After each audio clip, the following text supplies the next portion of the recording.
Technological advances in medicine, they are just mind-blowing these days. And wouldn't we all love to hear that we are closer to a cure for even certain types of cancer than ever before? I spoke with oncologist Dr. Elizabeth Skinner with Novant Health about the research and the most recent developments.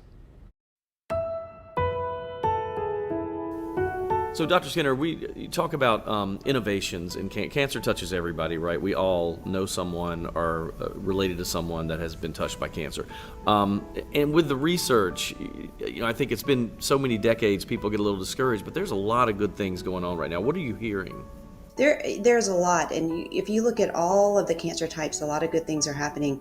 I specifically am very excited in the field of GYN oncology because we are seeing so many major advancements in terms of the care for women with ovarian cancer, women with endometrial cancer, and cervical cancer. Immunotherapy is something that I think most people are aware of, and I oftentimes talk about the commercials that talk about lung cancer care.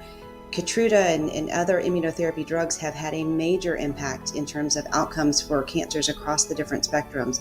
It's amazing to me when we see these stories about, you're getting down to cellular level with some of these gene therapy. Can you talk a little bit about that, and what's happening out there? Because that seems like it's getting us closer to cures.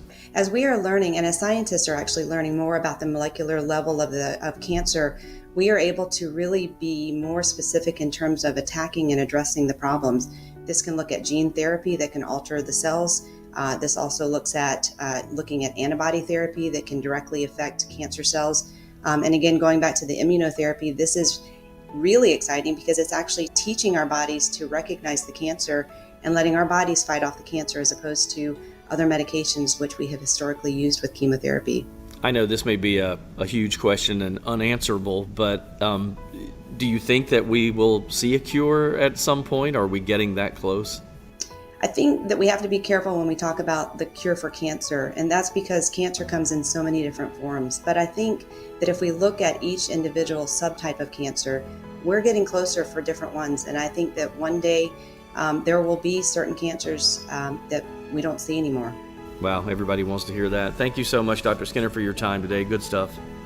So I want to tell you, there was an article I saw that I discussed with her. We didn't have enough time to get it all in the interview, but researchers at Tufts University are now taking your own blood cells and with gene therapy, don't ask me, it's above my pay grade, but they make them cancer killers.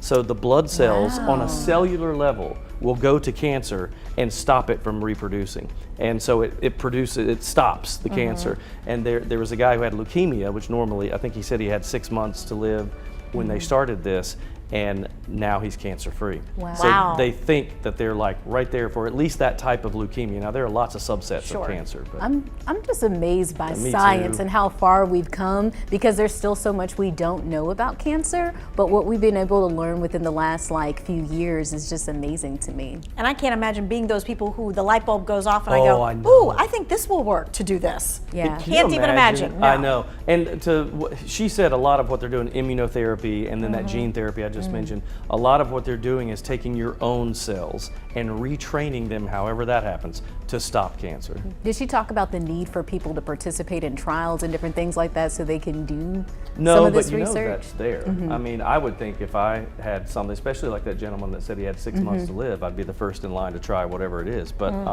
yeah, I'm not sure about that. I have to look into that. Awesome. Interesting.